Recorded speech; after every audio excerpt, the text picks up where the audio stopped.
Waalaikumsalam warahmatullahi wabarakatuh. Kita masuk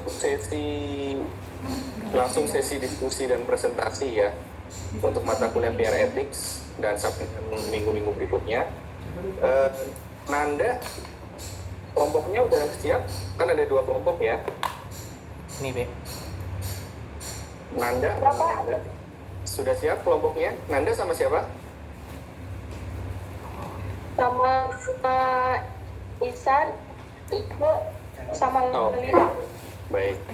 Berarti setelah Arif, Nanda ya. Nanti dipersiapkan. Saya minta Arif yang menyulut emosinya. Nah, itu kelompoknya. Sebentar, saya random dulu. Kelompoknya Ike deh. Ada Ike kelompoknya? Halo? Halo kelompok Ike. Halo kelompok Ike. Pasportnya boleh. Ike kelompok berapa itu? Kan kita seorang PR itu. Itu nampilin Kelompok mana, Pak? Kelompok 2. Kalau di Google Meet. Oh, itu kelompok berapa? Oke, berarti saya random lagi. Yang hari ini kelompok berapa sih yang maju? Sebentar, saya sambil cek deh. 4. Kelompok 4, Pak. Iya. Itu ada di presentasi. Kelompok 4 dan kelompok. Itu tuh yang Sebentar, saya kemarin. Iya. Iya. Oh, kelompok 4 dan Ini mana kelompok 2 ya. Berarti yang membantai kelompok 4 itu kelompok 4 sama 2. 3. Kelompok 3 ada nggak? Yang membantai kelompok 2 itu kelompok Masih. ya. Hah? Siap ya? Kelompok 4 Iya, Pak. sudah siap? Sudah Insya Pak, Allah sudah siap. siap. Ya. 4 siapa 4? Arif, Ambar, Faisal, Faisal, sama Agis. Agis Duyati, Pak. Adit mana Adit? Agis berhalangan hadir, Pak. Gak bisa. Oh. Lagi Oke. tugas dinas, Lagi Pak. tugas Oke. dinas. Oke. Berarti yang apa namanya yang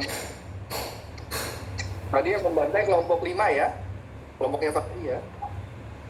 Lalu nanti kelompok yang Nanda itu kelompok 3. Kelompok pembantai siap ya? Fahri. Kelompok 5 ya? Siapa? Makanya kita fokus. Ya, yang membantai kelompok 4 komentari semuanya, penampilan, cara berpresentasi, gestur, semuanya kritik, semuanya kritik.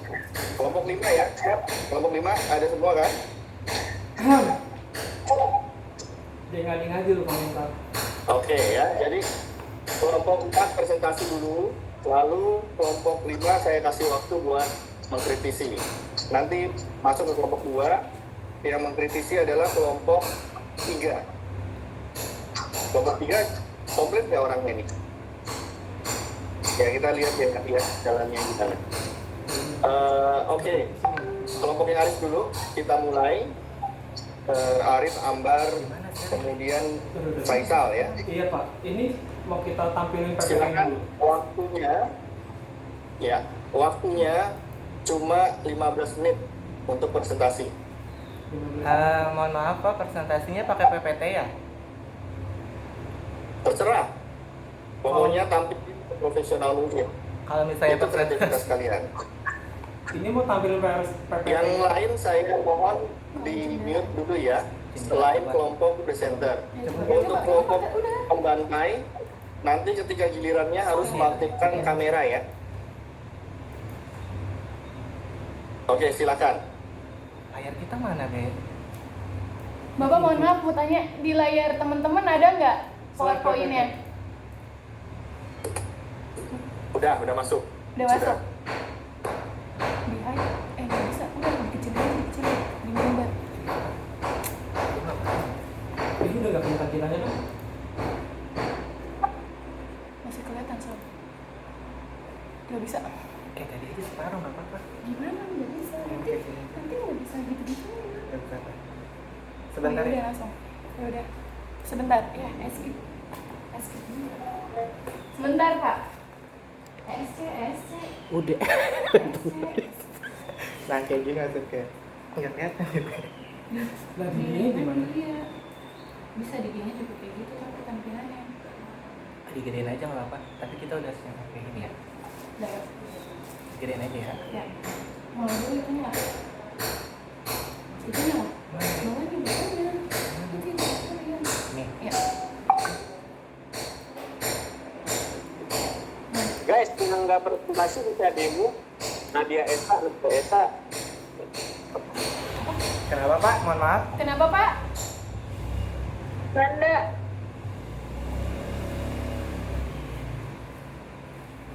Ya. Udah. Bismillahirrahmanirrahim. Assalamualaikum warahmatullahi wabarakatuh. Semoga kita dalam keadaan sehat semua ya, walaupun kita di acara presentasi kali ini secara virtual melalui rumah masing-masing. Semoga teman-teman di rumah, Bapak dosen dalam keadaan sehat semua, tetap menjaga kesehatan, tetap menerapkan protokol kesehatan dimanapun Anda berada, karena kita dengan cara seperti itulah kita dapat memutus mata rantai dari penyebaran COVID-19. Oke, baik, pada kesempatan kali ini kami dari kelompok 4 yang terdiri dari saya Arif Triyono, Saya Lisambar Pratiwi. Saya Faisal Amir. ingin mempresentasikan tentang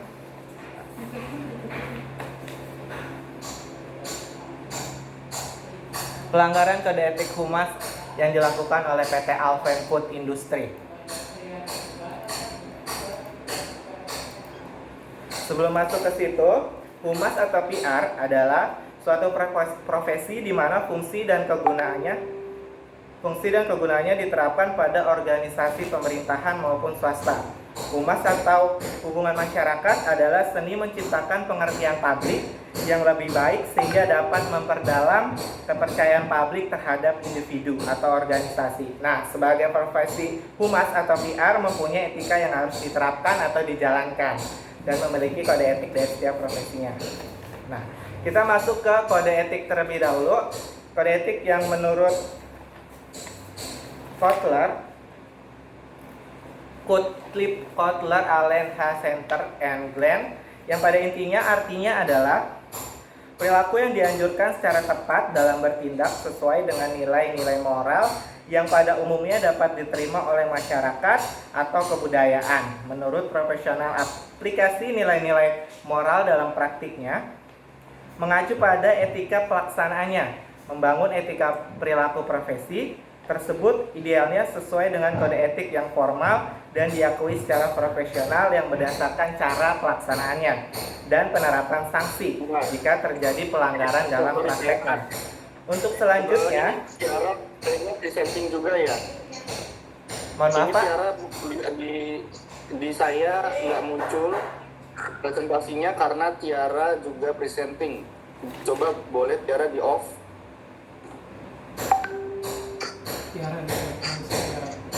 Tiara mohon untuk di off presenting ya. Jangan canda. Halo, Tiara ada di situ nggak? Halo. Tiara, please answer. Tiara. I call you. Halo, Tiara.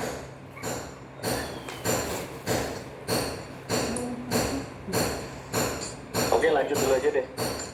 Tapi tetap kedengaran ya Pak? Iya, ya. Oke. Udah lanjut ya Pak? Ya. Nah, kita sebelum masuk ke kasusnya, kita perkenalan terlebih dahulu terhadap profil dari perusahaan PT Alven Food Industry yang membuat es krim AIC. Pastinya udah pada tahu. Nah, oke baik. PT Alven Food Industry adalah perusahaan yang terletak di Bekasi dan berdiri sejak tahun 2015, memproduksi es krim. PT Alven Food Industry merupakan perusahaan di bawah naungan AIC, yaitu perusahaan lisensi dari Singapura yang tergabung dalam grup AIC Group Ltd dan memiliki tim yang berpengalaman secara 20 tahun di industri es krim. AIC ini juga sebagai salah satu sponsor dari Asian Games 2018. Nah, di balik berbagai macam citranya, dia ternyata memiliki juga citra yang buruk terhadap para karyawannya. Oleh sebab itu, pada kasus kali ini akan dilanjutkan oleh rekan saya Muhammad Faisal Amir. Silakan Muhammad Faisal Amir. Oke, kali ini kita mengambil kode etik dari Perumasan pasal 3 tentang perilaku terhadap masyarakat dan media massa. Nah, di sini di dalam pasal ini dijelaskan bahwa seorang pihak harus mempertimbangkan kepentingan bersama, bukan pribadi saja, menjaga harkat dan martabat anggota masyarakat. Poin ketiga ini tidak menyebarluaskan informasi yang tidak benar atau yang menyesatkan.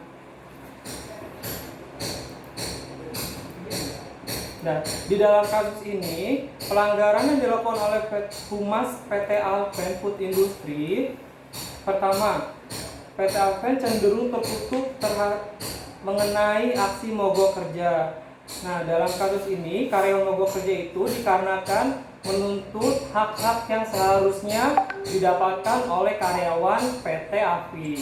Nah, karyawan PT AFI ini mogok kerja pada tanggal 2 November 2017 menurut siaran pers Serikat Buruh Demokratik Kerakyatan atau yang biasa disebut dengan SEDAR yang diunggah oleh akun Twitter Pembebasan BDG hari Rabu 1 November 2017. Para buruh PT AFI melakukan mogok kerja selama 15 hari terhitung dari 2 November sampai dengan 16 November. Nah, hal itu dilakukan perundingan dengan manajemen perusahaan IC sebanyak 2 kali, namun hasilnya buntu. Pengusaha menolak tuntutan buruh tersebut.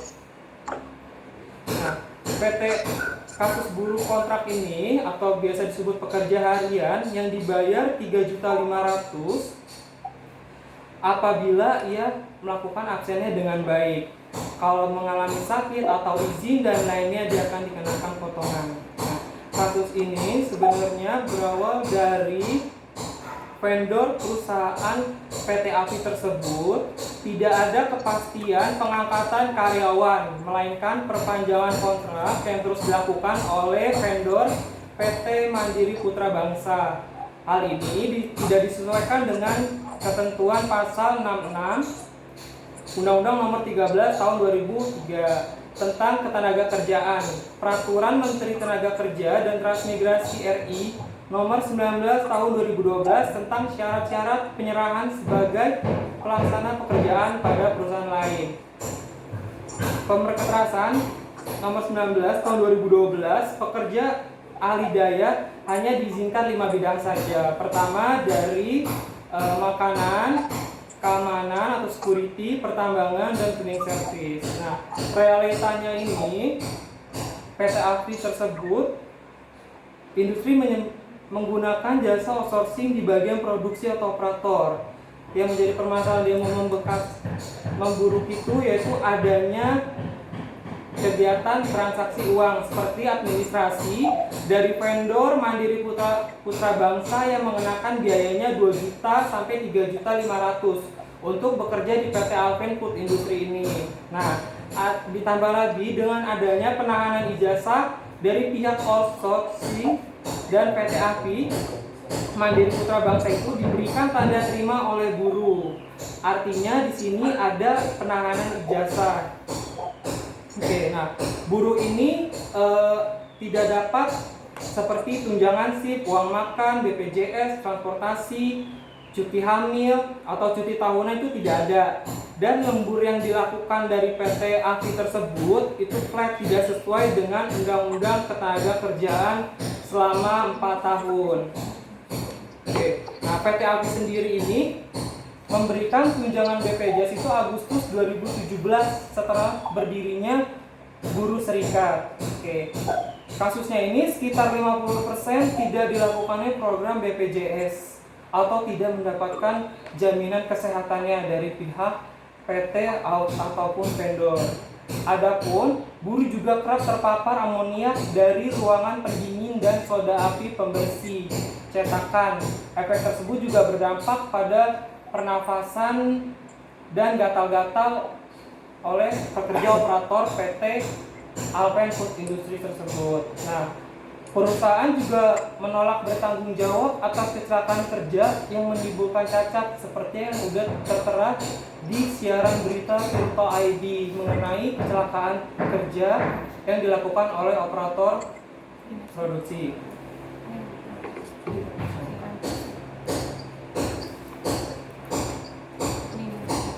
Nah, ini merupakan gambaran aksi demo buruh kepada PT IC yang dilakukan oleh 664